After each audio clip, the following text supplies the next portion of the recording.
Good morning, good afternoon, good evening, good day, hello. I'm not sure when you're listening to this, but you are listening to the Portsmouth podcast. I'm your host, Alexia Washington, the Public Information Officer for P-Town's finest, the Portsmouth, Virginia Police Department. We serve a community that's not too far from the ocean, not too far from the bay, right on the river, and we're producing this podcast for you, for the people of Portsmouth, so that you know what the vision is from the PPD for the city as it pertains to law enforcement, as well as the plan and how you can play a part in it. This is episode 4 of the Portsmouth Proud podcast, and today we are discussing all things regarding hiring and recruitment. We have the perfect guest today, which is Master Police Officer Beth Hoyos. She's the lead recruiter for the Portsmouth Police Department. Welcome, MPO Hoyos. Thank you for coming. Thank you for having me. I'm excited. So before we dive into the topic, can you give us a little background? So where are you from? I grew up in Norfolk. How long have you been a police officer? I have been a police officer for going on 22 years now. All of those years have been with the Portsmouth Police Department. Oh, wow. So you've been just with the... Is that rare for a person to do most of their career at one place, or is that pretty common? I guess within our police department, is that common? Well, I don't know. I guess you would have to look at everybody individually, because my goal was to be with one agency. I wanted that. That was a goal that I set for myself, was to be hired on and retire from that same agency. Okay. Because I know, like, our last guest, Lieutenant Smaglow, he started here as well, and he's done all his service here. But then there's been some other police officers I've talked to. They've been at different municipalities working, and then they come here. So you've been here for 22 years. What drew you to a career in law enforcement? It sounds cliche, but I wanted to help people. I wanted a career for myself that was satisfying. And, you know, when you come to work and make a difference, even if it's with one person, that gives you, you know, your sense of worth to know, hey, like, I was there for this person on their worst day, and, you know, maybe I helped them a little, maybe I helped them a lot, maybe, you know, it just depends on the situation, but to know, hey, like, I helped this person and I was there for them when they needed someone.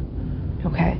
So wanting to help people and have a career. I would think, like, I'm not sure, like, I used to watch a show called, like, Third Watch, and there I don't know if there was one female police officer that was on that show. Was it hard to break into policing as a female 22 years ago? Because, I mean, I know there's more women on the police force now, but there's still a lot more men who are serving as police officers. So how was that 22 years ago? It was tough. It was tough. It's a male-dominated profession. So to find your way and make your stamp, it wasn't easy. But it's different now. Okay. I think that a lot of women underestimate what they're actually capable of. Okay. And so being part of the recruiting, and then not just recruiting, but in my career, to be that role model for them, to say, you know, look what I did, you can do this too, kind of thing. Right. Hopefully we'll encourage them to at least try. So that experience of coming in at I won't say it's like a pioneering time, but at a time when there were definitely significantly less women, how has that influenced the way that you go about recruiting? I try to see what people want to do in their career. Okay. And give them advice based on what my experience was, to how not to do things, because I'm not perfect, I mess some things up here and there, but to give them the advice to do better than I did. Okay. And so that requires listening, because I know you said that that's part of, like, being a recruiter, is you having to have good listening skills. Because it's easy, I would think, to be a recruiter. You know, you have a certain amount of positions that you need to fill, and it could be easy just to, like, oh yeah, come in, be a police officer, but you want to see, what does that person actually want to do? So has that happened where you've had to, someone's like, oh yeah, I want to be a police officer, but their interests are really something else, and you're like, you should do you're not a good fit for that. How has that occurred, or has that happened to you? Yes. And so what do you do? What does that look like? So if an applicant's interests are not necessarily the interest of a police officer, like the younger generation is IT, everything IT. Mm-hmm. And so those positions are civilian positions, not necessarily police officer positions. So I will encourage them to apply for those positions within the city, because we have multiple things that they could apply for, so they would be a better fit for that versus a police officer. They want to do the computer programming and those kinds of things. So I would push them towards city IT or like our real-time crime center. You know, that may interest them more than this position would, because they're not really going to be doing a whole bunch of IT type things. Got it. That's important, because I didn't know, just from us talking right now, you are the recruiter for the police department. I was thinking like you just did the recruitment for police officers or for potential police officers, but it's across the department. And so if you are interested in something at the police department, that there are civilian positions, and I don't think a lot of people think about, like, there's other positions besides being a police officer at the police department. So that's good to know. But okay, so can you give us like an overview of your role as a police recruiter? What's your role? So I'll attend events, both city sanctioned events, department sanctioned events, or events that I find otherwise that I think would be I guess productive, if you will, for me to attend, to find recruits who are interested in being police officers. And that's not just here, it can be anywhere. Okay. And to recruit those officers and then assist them through the application process. Okay. I also do background interviews for applicants and do the backgrounds, the physical agility test I run also, which is an obstacle course that is required, and it has to be passed as part of their application process as well. Okay, so talking about different components of the application process, can you run us through that? What does that process look like? I'm interested in being a police officer. Where do I go first? You're going to go to the city's website. Okay.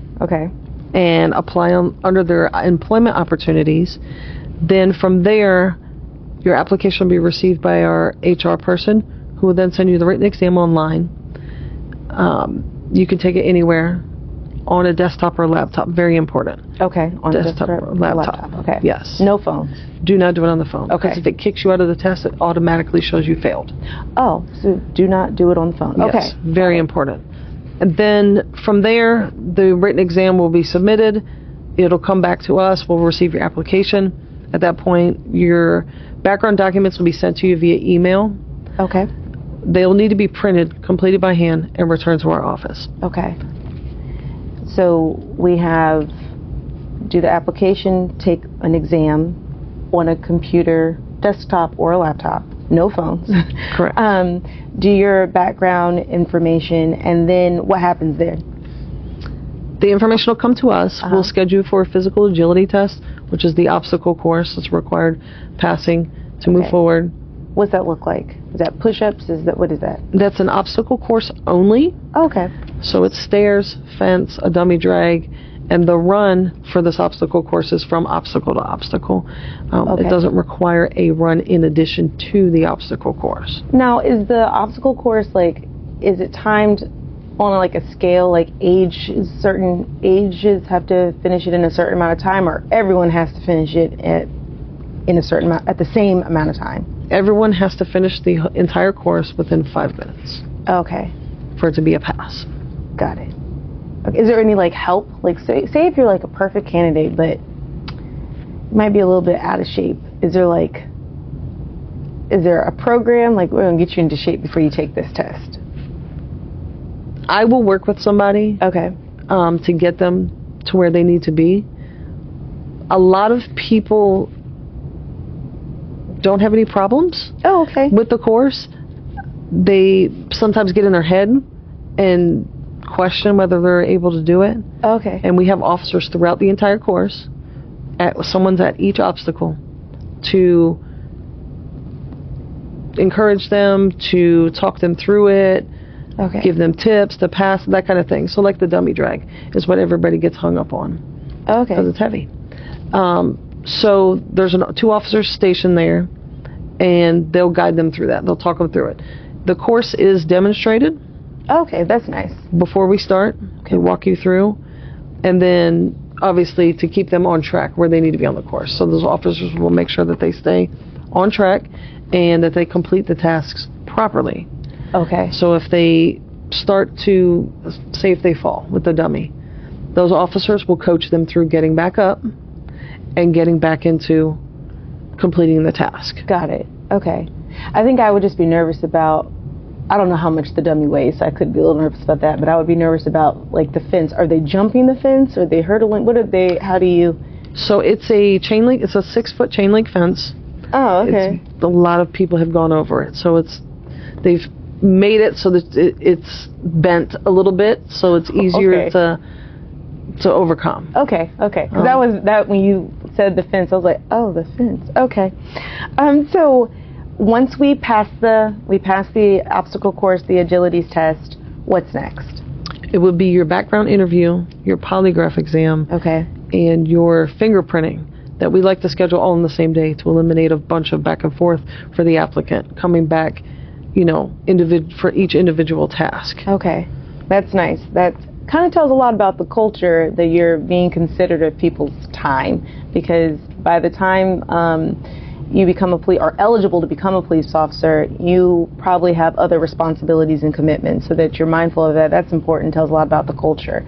So once we get through that interview process, what's the next step?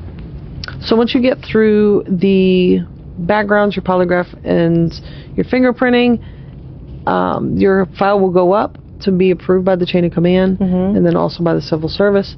Civil service is the one who actually puts the stamp on there saying, yes, you can hire this person or you cannot. Okay, so there's quite a process, but I mean that's good in a way, because there's someone that is like objective because they're looking at your total package. It's an objective process, so it's not contingent just on one person. If you've made a connection with one person, there's a group of people that are looking at your application. Correct. That's good. That's nice. So okay, comes back from the civil service. Yes. Then what's next?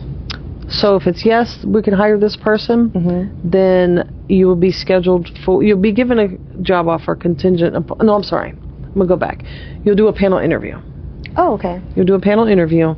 From there, you will be given a contingent job offer. That panel interview happens after the civil service gives you a yes. Okay. I was going to ask, like, where's the regular interview process? Because the background interview, I'm guessing, is like asking you like your background information and making sure Correct. That you haven't done anything crazy. How many people are on the panel? Is it like a range, 3 to 5? How many? Typically it's 3 people, okay. And it could be a civilian, Mr. Mariner, who is our HR person. He usually sits on the panel with us. Myself, a detective. It'll vary on the panel who's there. But it's typically 3 people. Okay. And they can be done virtually or in person. So then after like the panel interview, is that where you make the decision if you're going to actually hire that person, or? The panel does make a recommendation. They make a recommendation. So then when is the decision, who makes the final decision to hire an applicant? So if they're approved by civil service, the chief will make the decision to hire somebody or not. So we're going to take our first break, and then we'll be back with Master Police Officer Beth Hoyos as she discusses all things hiring and recruitment.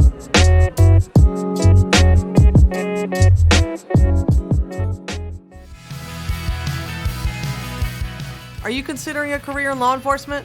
Sign on today as a Portsmouth police officer and receive up to $1,500 if you're already Virginia certified. We offer a $1,000 allowance for a bachelor's degree and a $500 allowance for an associate's degree on top of your base pay. Officers can also earn additional income on time spent in court and at community events. Visit our website at portsmouthpd.us for more information on how to apply.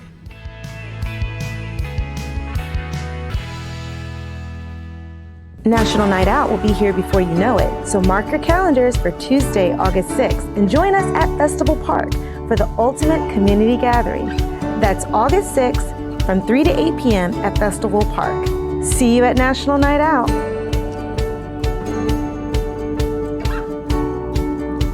Is your teen interested in becoming a police officer? Join us on June 12th for the Portsmouth Police Department Explorer Program Open House and discover the possibilities in law enforcement. Contact our Community Enhancement Division at 757-393-8092. That's 757-393-8092 for more information. See you on the 12th.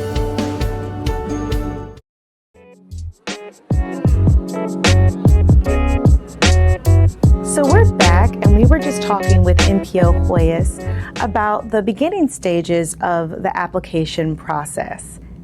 So we start with an exam, we have our background, pass the agilities test, it gets sent up to civil service for a yay and nay or nay, then it comes back to the police department, you do your panel interview, and then you all, from the panel interview, you make a recommendation to the chief, and then the chief has the final say of whether you're going to hire this person as a police recruit or not. Correct. Okay, so we get through that process. So I like that process. I think I said it already, but it's nice that there are a lot of steps because law enforcement, being a police officer is an important job and there's lots of responsibilities. So it's nice that there's that many steps to vet to make sure that this person, to the best of the department's ability, is a good fit for the career field, but is a good fit also for the department. So that's nice. So who can be a police officer? What are the minimum qualifications to being a police officer? Like if I'm 18, I just graduated from high school, can I be a police officer? No, ma'am. Why not? You have to be 21. Oh, okay. In the state of Virginia. 21, okay. So age 21. They have to be a U.S. citizen. Okay, U.S. citizen. Have a high school diploma or a GED. Okay. And they must have a valid Virginia driver's license or be able to obtain one. Okay. So wherever they hold their license, they have to be in good standing with that state. Okay, so Virginia driver's license or be able to get a Virginia driver's license. 21 years of age. By the time you graduate the academy? Correct. By the time you graduate the academy, you have to be 21 years of age. High school diploma or GED. Is there any physical requirements? Like, do I have to be a certain height? Is there a height maximum, height minimum, weight maximum, weight minimum? No, there's no age or height, weight. Okay. So you meet all those, you go through that application process. How long does this take? Like, if I today take my exam, how long will it take for me to get an answer back? Like, I can be a police recruit, or I can become a police officer? Typically anywhere from 30 to 60 days, more so on the 30-day side. Oh, okay. If an applicant is proactive in their process. Okay. Meaning they give us all the documentation that we need, they turn in their paperwork in a timely manner, and that they make all their appointments. So if we set appointments, that they don't reschedule them. So the sooner these tasks are complete, the sooner we can work on their paperwork, get it submitted, and get it back. Okay. So typically the 30 days is our goal. We don't want to keep you in a process for that long if we don't have to. Okay, so when I get that go ahead, like, yes, you can get hired, you can move along the process, because for it to be a police officer, I get hired, but I don't immediately become a police officer. So what is that in-between time? I would have to go to the academy. So what happens between the time you all say, yes, we are hiring you, and me going to the academy? So depending upon how far in advance they are hired, we do pre-academy hire, meaning say the academy doesn't start for another 2 months. Okay. But you get through the application process and we're hiring you tomorrow. Okay. You'll just report to our training division. Okay. In the meantime. And then once the academy starts, you'll report to the academy. Okay. Is this paid? It is paid. Oh, okay. Yes. Okay. And the academy's paid also. A lot of people have that question. They're not sure if they're getting paid while they're in the academy. Yes. And we pay for the academy. So a lot of our out-of-state applicants, like North Carolina, New York, those places, you pay for your academy.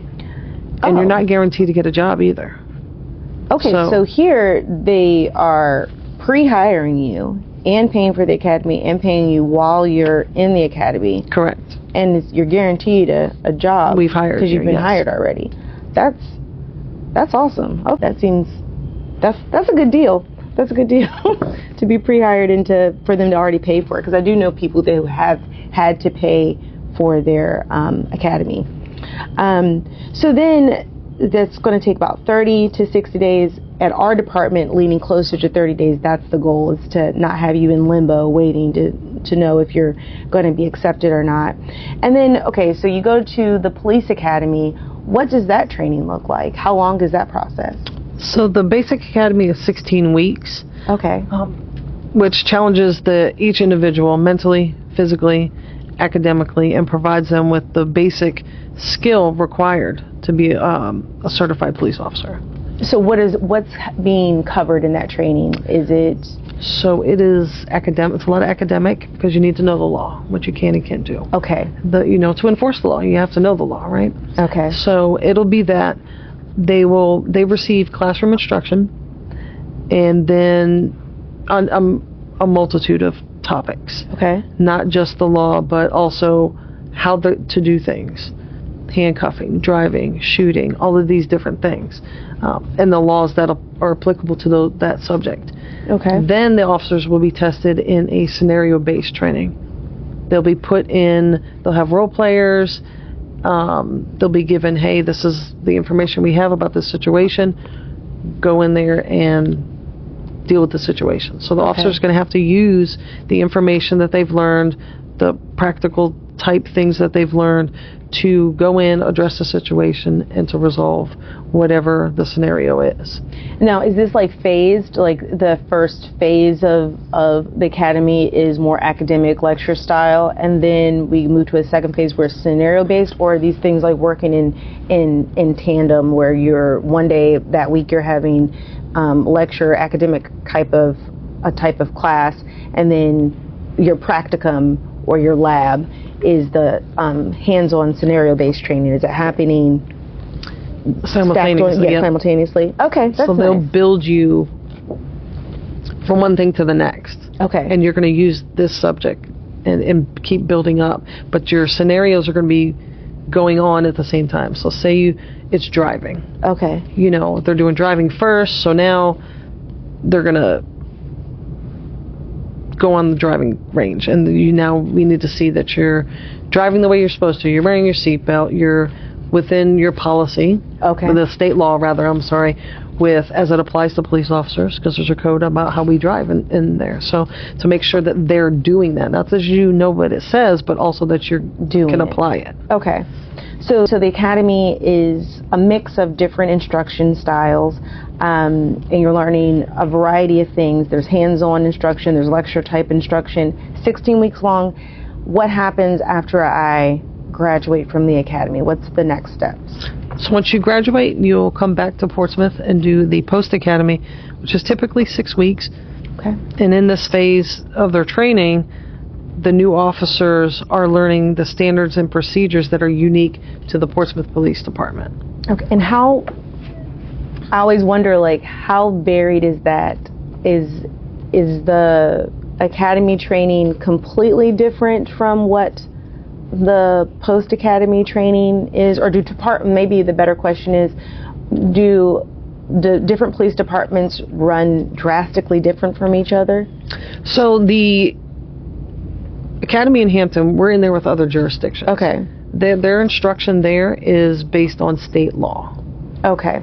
Not what our specific police department policies and procedures are. So when they come back to do post-academy, that's where they learn our specific policies and procedures. Okay. And the way that we do things, how we operate, and those types of things. Okay. Specific to our city. Now, the variations aren't, so drastic that, you wouldn't be able to learn it, if you will.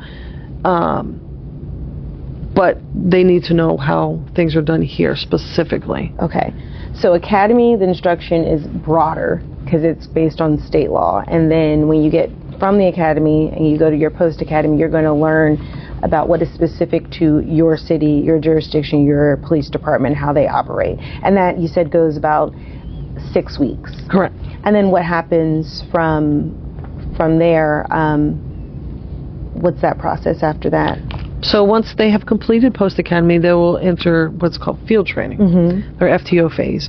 And there, they will take everything that they've learned through the academy and post-academy, and they'll be paired up with an experienced field training officer, an FTO, who serves as their mentor as a new officer applies what they've learned in the previous phases of their training to a real-life application. Okay. And then how long is that process? Field training typically is 12 weeks. 12 weeks. And it's dependent or specific to that recruit. So one recruit might take, can they do it faster than 12 weeks? They could probably meet the requirements faster than 12 weeks. Okay. But they're going to probably need to be observed for those 12 weeks to ensure that they are able to function on their own. Okay. So basically, a police officer is getting it's a lot of training. It's 16 weeks from the academy, then it's come back and you get 6 weeks, and then you have, I guess, if you're in field training, you have like a mentor or another officer that is helping you go through this course, this part, or leading you through that. Is that what Correct. happens during field training? So then that's another 3 months at least. So it's almost a year's worth of training to be a police officer. And that's something I think is important, because I didn't know that. I thought you went to the academy and became a police officer. It wasn't until there was a conversation that was happening where they were like, oh, they get to ride by themselves. And I'm like, well, what were they doing before? And so then I was like, oh, there's a process. And I don't think everyone knows exactly how much training is involved with being a police officer. And so then it's a career. There should be a lot of training if it's a career. It's not just something that you're doing on a whim. You can be committed to that because you are taking an oath. It's when you think of like swearing in or a sworn officer, that person has taken an oath to protect and to serve their communities that they're working in. What can prospective candidates do to best prepare for like the physical and the written test? The physical, I think, everybody's strengths and weaknesses are different. It is truly from person to person. I would suggest that you better than anybody, and the things that you feel you need to work on, I would work on. Okay. And like I said, they're different from person to person. So if running is not your strong suit, maybe work on running. Okay.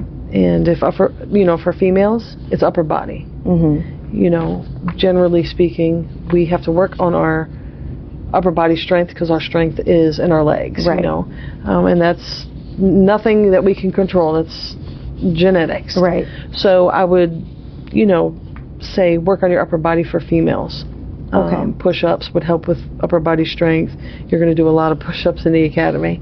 So guys and girls, you're going to do a lot of push-ups. But if push-ups is an issue, work on those. Work on push-ups. Okay.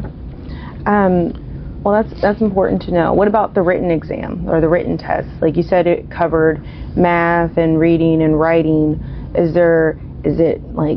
this high school kind of math? I have no algebra on this exam? Correct. There's no crazy math that you may have or may not have learned in school. It's basic math. Okay. So no letters or subtraction, got it. Okay. Addition, that kind of thing. Okay. And then the writing, is that just essays, short answers? What is that? Yes. Okay. So for report writing purposes. Okay. Showing that you're going to document the important information, obviously the spelling and punctuation, that sort of thing. Yeah. Okay. Well, that makes sense. Well, thank you, because I think we hear tests, especially if we've been out of school for a while.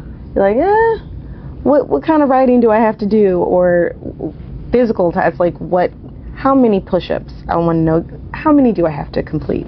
But you don't have to do push-ups for our physical exam because it's the obstacle course. But when you get to the academy, there is an expectation you're going to be doing a lot of push-ups. So what are some common mistakes that applicants should avoid during the recruitment process? I think one of the biggest mistakes people make is not disclosing all of their information in their backgrounds. Got it. And it coming out later through their background that maybe they got a ticket, or something as small as not getting a ticket, or something as large as being arrested that they didn't report. Right. And not necessarily that this person is guilty of anything other than not disclosing the information. Right. Which can make a difference in their application process, because it asks you specific information on these documents. Yes. And that's the information we expect you to disclose. Right. What qualities are we looking for? Is the Portsmouth Police Department looking for in a police applicant or candidate? Well, I think that we need good listeners. We need people who are sympathetic, empathetic, and then people who want to do this job. Okay. If you want to be here and you want to make a difference and you want to be the change, then you're going to do a good job. Right. You're going to want to do a good job. So if that's you, then you're who we want. Right. I think that's important, wanting to do this work and wanting to do a good job, because I keep saying it, but the nature of what you do, when a police officer does something here, it affects someone in California, a police officer in California. Unlike some jobs, you have a bad attitude with somebody, they're going to go about their business, it doesn't have an effect. But if something goes wrong here, it affects officers across the country. So it's important that an applicant understands that, and that they have that desire. They want to be a police officer. They do want to help people, but not just help people, want to help people in the way of law enforcement, in policing. So it's time for another community break, and when we return, we'll be talking more with MPO Hoyos about diversity, inclusion, and also who makes a good Portsmouth Police Department police officer candidate. Are you considering a career in law enforcement? Sign on today as a Portsmouth police officer and receive up to $1,500 if you're already Virginia certified. We offer a $1,000 allowance for a bachelor's degree and a $500 allowance for an associate's degree on top of your base pay. Officers can also earn additional income on time spent in court and at community events. Visit our website at portsmouthpd.us for more information on how to apply.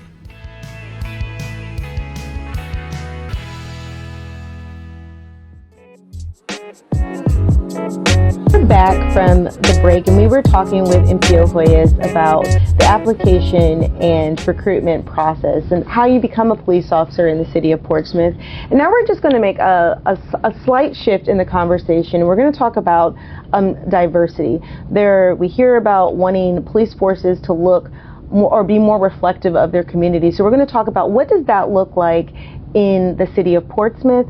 I know we have, I've heard about it, a campaign 30 to 30. Can you explain that campaign?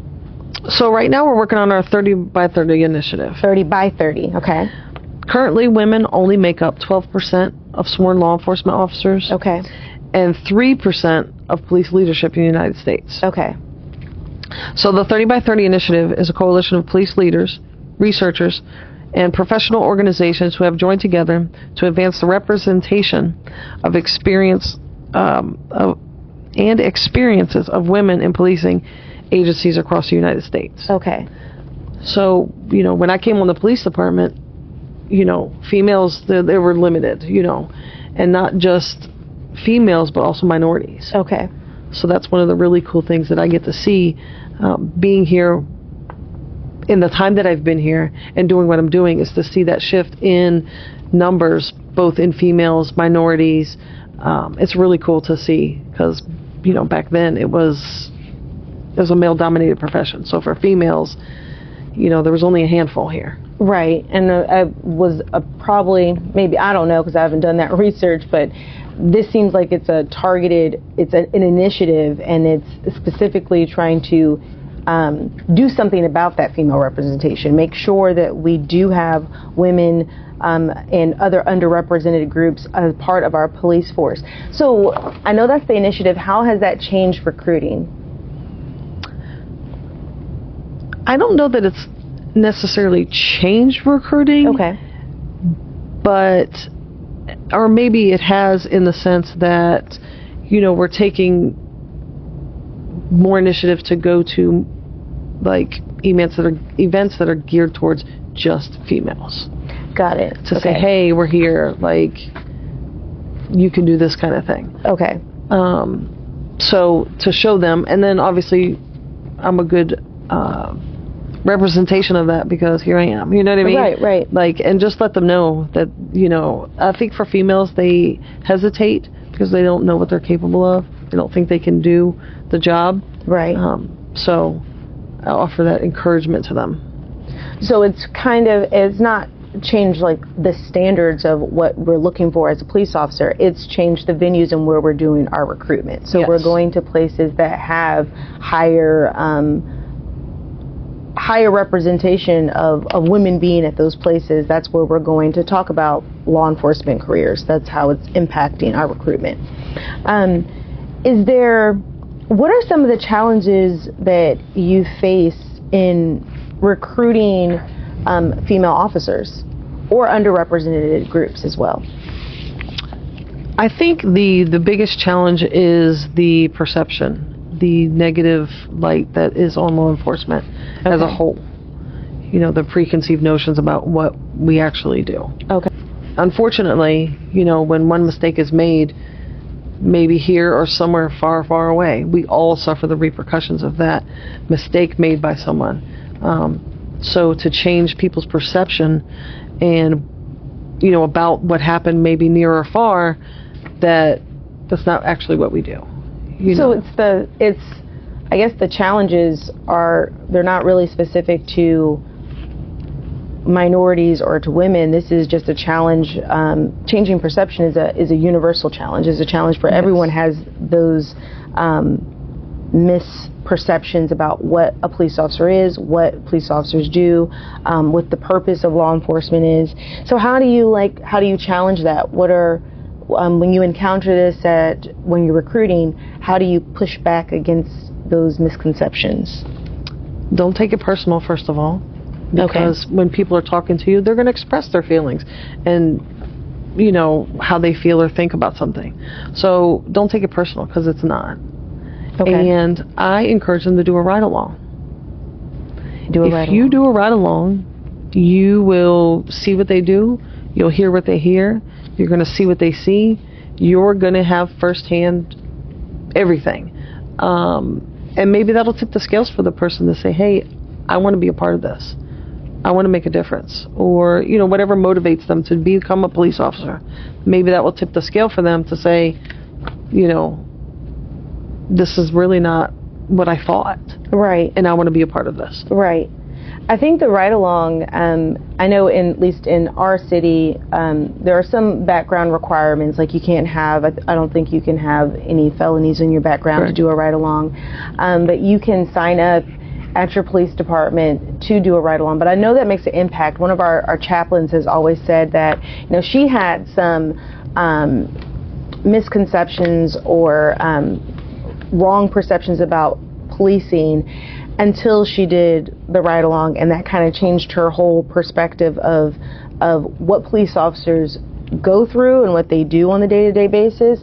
And that's similar for me. I didn't necessarily have a negative view. Obviously, I'm working for the police department. I didn't have a negative view of police officers, but I will say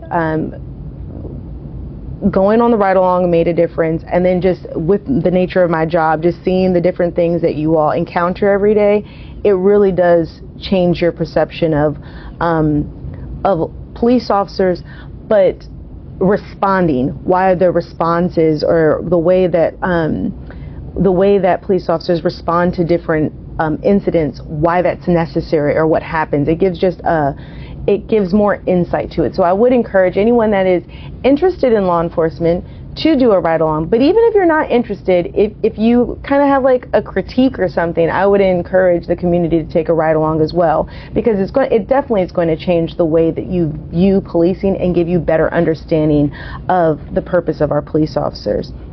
Okay, so besides the perception, which I know is a big thing, what are some other challenges that you face as a recruiter? Well, previously it was the length of the application process. Okay. Because it was taking so long to process applications. Okay. We've simplified it a little bit more, like I said earlier, by being able to jump an applicant around in the process. Got it. Where it doesn't have to be done, this thing has to be done first, this thing has to be done second, and so on. I can jump them around in the application process. Like I said, the more proactive they are in being available to make these appointments and get these tasks done will simplify their process also. And we're working on some other angles that we haven't got approved yet that try to help us simplify the process more for the applicants, and so that it doesn't take quite as long. Yes, so it's mainly, you're saying you're simplifying the process, and I'm reiterating that is the process. It's not lowering the standard or anything like that. It's just allowing you to move around so that you don't have to wait for all your documents to come in before you can take the agility test or before you can get the physical examination. You have some flexibility of getting those documents in. So the process is simplified and made is condensed, but the standard of our applicants are still at the same. We still have high standard for expectation for our officers. Correct. Can you go through some of the benefits of being a Portsmouth police officer? So first, and I'll tell this to anybody all day, every day, we have the best training of any of the police departments. I'm highly confident in that. Our officers are not just patrolmen. Mm-hmm. There's tons of collateral duties for whatever specific things that officer is interested in. Dive team, SWAT, the boat unit, those are all things that are collateral. So they can be a patrolman and be a SWAT operator. Right. So, and then with that, they're getting the education to do, the education, the training to do those specific things. Mm-hmm. So as a police officer, your training and education never stops. It never stops. The laws change. You have to adjust, learn those laws, to be able to enforce them. So the collateral duties, the training is the best. Our officers have a ton of options for collateral duties and things they are interested in. Like right now we have patrol detectives. So it's a patrolman, but it's also a detective. So yeah, it's really cool program that we have started that is giving those patrol officers detective experience. Got it. So if they want to be a detective at any point, they're gaining the training and experience in a real life application as a patrol detective. Right. To eventually go to that unit. And then, so that's really cool. It's something new that we're doing. We also have our take-home program for police cars. Every officer has a take-home car. Okay. New officers coming out, once they're cut loose, they will have a take-home car. And that's not something that happens at all departments? No. Okay. So if you work in Portsmouth, you get to take home a vehicle. But I also like that you were talking about like the collateral duties, because when I took the Citizens Academy, that was something that I noticed. Like you could be in SWAT and you could also be in uniform patrol. You have different opportunities to explore your interest in law enforcement. And I just, from my brief time working in this field, but being able to talk to some other officers, other places, that's not always available to them to be able to do that, have that crossover at their departments in that way. So that's a benefit. Also, heard or learned that Portsmouth has the highest entry salary for their officers. Is that true? Is that? Yes, that's correct. So with our police officers, you're able to get paid well. You're able to train in the areas of your interest in policing, so you get to learn a lot of crossover skills. But then you also get the take-home car. And what are some of the more rewarding aspects of a career in law enforcement? For you, what are the more rewarding aspects of being in law enforcement?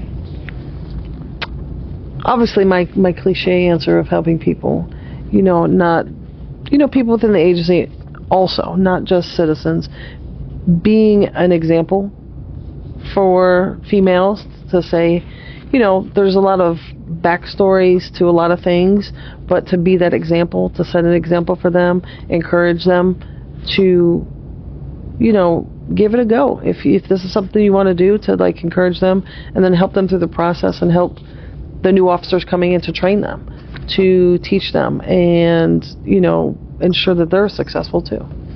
Right. So how does that help in, like, when you're saying helping not just the community but the other officers? As a recruiter, how do you help, or are you part of that process in helping new recruits in career advancement? Like, you might have a recruit, like, they knew from the beginning, they were little, they wanted to be a police officer or they wanted to be a detective. But, like, for me, I didn't know all the steps of, like, I thought you just became a police officer and then you could become a detective. Do you help them reach there, to sketch out a map or a plan for them to get to where their career goal is? So we have a mentor program within the police department. Okay. That, encourages the officers to reach out to more experienced officers to get their experience, get their advice. And from day one, once people are hired, I tell the recruits, if they have problems at the academy or, they need a little extra help with anything, they can call me to ask me. I will help them. I will study with them. I will, it's not just I'm doing your paperwork. Okay. Same thing with the physical agility test. If there's something you feel like you said, the fence. Right. You know what? Let's go to the fence and we'll put the challenge in front of you and we can get you through it. Okay. And so same thing with the academy and when they come back. So if recently I had another officer ask, they wanted to apply to the Detective Bureau. Mm-hmm. And so I gave them, some tips that, read this policy, know what you can do, that kind of thing. When you put your paperwork together, make sure you have this, this, and this in there because they're looking for that. Right. And you just help them through the process. Maybe they get it, maybe they don't, but they'll have the experience of the process. Right. So, and that'll be important later if they change, I want to be in the Detective Bureau, but I want to be, special victims detective. Right. So that's something more specific that maybe they'll need to start working on training, go into trainings for that avenue that they want to follow. And you said there's this mentoring program that will help guide them through that process. That's talking about the career path or career development. Is there like any special programs? Like, do you get like is there tuition reimbursement from the department or for the department for like if you went back to school, or is there any bonus that you get for maybe having a degree or already? There's a couple things there. Okay. Your academy actually will go towards college credits. Oh, okay. So you'll get your paperwork from the academy. Mm-hmm. So if you need to start or finish a degree, you take those and submit those. Okay. And some of your classes that you have taken count as college credits. Okay. A lot of people don't know that. Yeah, I definitely didn't know that. So that's a benefit of the academy, and the job is paying for that. So that's correct. College courses. Okay. And what about if you already have your degree when you become a police officer? Is there any bonus or anything that you get from that? Yes. Okay. For depending on what you have as a degree. Oh, okay. The amount will change on your base salary. Oh, okay. For the degree that you have. So who gets the highest amount? Can you say that? You can't tell us who gets the highest amount? Okay, but there is a bonus. You would need to speak to a recruiter, or HR would give you the details about what those levels are. So I think it's based on the needs within the department. There's certain amounts that you would get based on your degree that you have. Okay, it's important. Again, these little things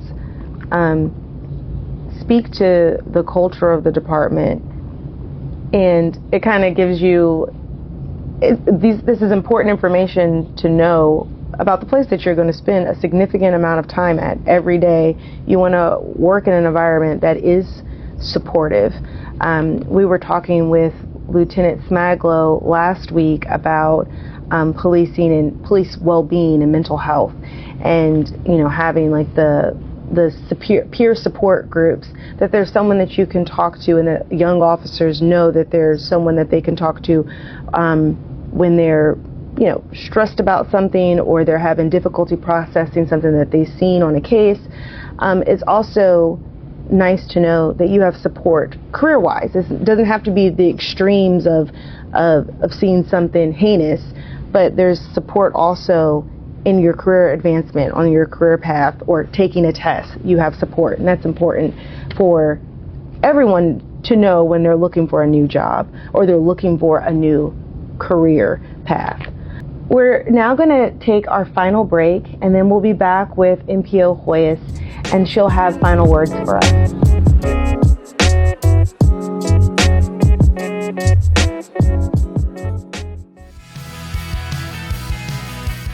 Are you considering a career in law enforcement?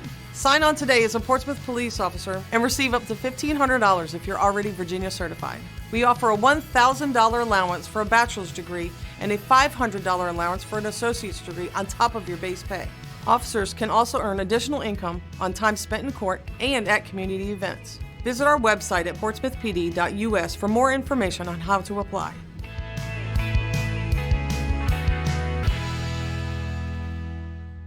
National Night Out will be here before you know it, so mark your calendars for Tuesday, August 6th, and join us at Festival Park for the ultimate community gathering. That's August 6th from 3 to 8 p.m. at Festival Park. See you at National Night Out.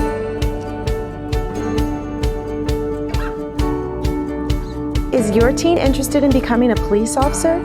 Join us on June 12th for the Portsmouth Police Department Explorer Program Open House and discover the possibilities in law enforcement. Contact our Community Enhancement Division at 757-393-8092. That's 757-393-8092 for more information. See you on the 12th.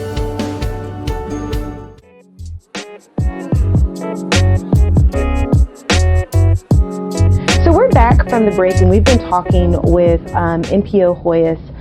We've talked about diversity and inclusion, our 30 by 30 initiative to get more women in the police force or on the police force.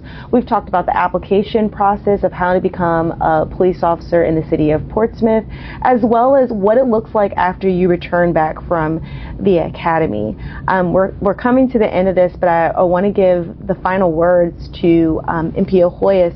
Do you have any advice or any final words that you want to tell us about being a police officer or recruiting and hiring in general or specifically?